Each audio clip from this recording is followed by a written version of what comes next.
Imagine if President Trump had written an op-ed or gone on TV with a message to those who might be subpoenaed by, let's say Adam Schiff or Jerry Nadler, and he said, refuse to cooperate.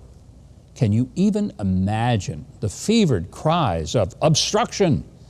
Of course, in the chess game that was the phony Trump-Russia investigation, they managed to set it up so that virtually everything President Trump said or did, even if it was well within his authority as president, could be viewed as obstruction of justice. But Andrew Weissmann, former special counsel of Robert Mueller's infamous Pitbull attack squad, whose specialty is withholding exculpatory evidence, has quite arguably obstructed justice himself. Daniel Chaitin from the Washington Examiner reports, and I quote, Andrew Weissmann, a former Justice Department official who was known as Mueller's Pitbull during the Russia investigation, struck a sense of urgency in a New York Times op-ed on Wednesday, noting that there are 90 days until an election contest that will pit President Trump against former Vice President Joe Biden.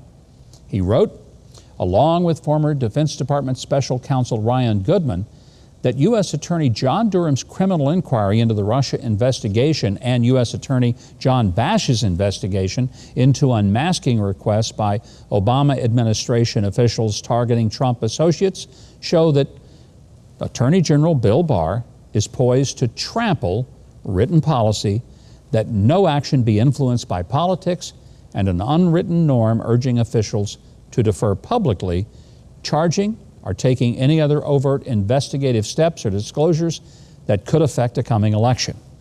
Boy, that's a heck of a long sentence, isn't it? Well, Justice Department employees, they wrote, in meeting their ethical and legal obligations, should be well advised not to participate in any such effort. Just as Attorney General Barr's critics fear an October surprise of sorts, often pointing to how Barr has already said that Durham's findings are very troubling, timing is also a mounting concern for the president's allies who say the federal prosecutor's work will likely get buried should Trump lose his bid for re-election. But Weissmann and Goodman argued there's no urgency to make any disclosures or bring charges that they say could be brought in November after the election. So the reason Weissmann and Goodman are making such a stink is that they don't want either of the reports to come out before the election. So they maintain putting it out before the election would be political, an attempt to interfere with the election. But I say that keeping a completed report under wraps until after the election would be political, a calculated attempt to interfere with the election by keeping voters in the dark. Likewise, interfering with the investigation so that the report can't be completed in time, that would be political. Sounds like obstruction to me. Well, what can be done if Mr. Barr seeks to take actions in service of the president's political ambitions, they wrote. Employees who witness or who are asked to participate in such political actions, who all swore an oath to the Constitution and must obey department policies, can refuse, report, and if necessary, resign. Other models include speaking with Congress under subpoena or resigning and then communicating directly to the public. Reputable organizations are at the ready to advise whistleblowers about the risk and benefits of pursuing these paths. End quote. Now, they're probably talking about that same law firm that protected the anonymous whistleblower that kicked off Trump's impeachment. How convenient.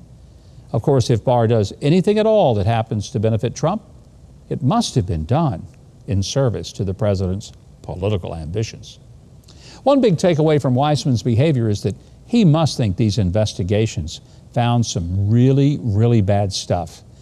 And another thing of note, the media drooling over Weissmann's call for obstruction of justice instead of denouncing it for the sake of justice is just another example of their implicit biases against Republicans generally. And there's a staggering new poll that's out from Gallup and the Knight Foundation, and it reveals that most Americans aren't fooled by all this and makes clear that people weren't as outraged as the media thought they would be when President Trump called them the enemy of the people. According to the poll of 20,000 adults surveyed, a significant majority had doubts about the news media delivering factual, nonpartisan information. An overwhelming 86% of Americans see at least a significant amount of bias in the media. 73% say there's too much bias in the reporting of news stories that are supposed to be objective. They don't buy that it's unintentional or just their subjective perceptions. 54% of those polled believe the media knowingly misrepresent facts, and 28% think they just make up facts entirely. As for all the divisiveness that the media blame on Donald Trump, 48% of Americans say the reporters deserve a great deal of blame for our deep political divisions, and another 36% let him off easy with only a moderate amount of the blame. Now, you might not be surprised to learn that Republicans express more negative sentiments about every aspect of the media's performance than Democrats. Maybe that's because you're less likely to be negative about the people who are biased toward your side. But then to approve of their bias is to admit they're biased. And since 86% of Americans agree they are, and 86% aren't Republicans, that means that a lot of Democrats must know that the news they're watching isn't objective or trustworthy, but they approve of it anyway. These Americans are known as MSNBC and CNN viewers. But even though it seems they approve of the bias in their news sources, at least they admit it exists. And as they say, admission is the first step to recovery. Thank you so much for watching. I hope you'll consider subscribing to the channel below and clicking the notification bell.